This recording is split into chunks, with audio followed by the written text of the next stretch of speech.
हा जो काही भारतीय जनता पक्षाला सेटबॅक महाराष्ट्रामध्ये सहन करावा लागला याची सगळी जबाबदारी मी या ठिकाणी स्वीकारतो आणि मी पक्षाला एक विनंती अजून करणार आहे की आता मला विधानसभेकरता पूर्ण वेळ त्या ठिकाणी उतरायचं आहे।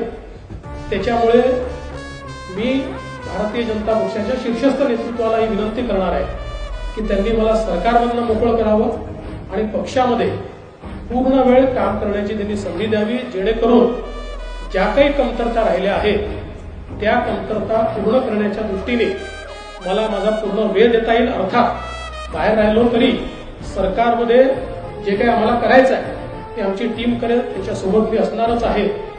या संदर्भात लवकरच पक्षाच्या वरिष्ठांना मी भेटणार आहे आणि मग त्यांच्या सल्ल्याने ते जे सांगतील त्यानुसार पुढची कारवाई मी करेन।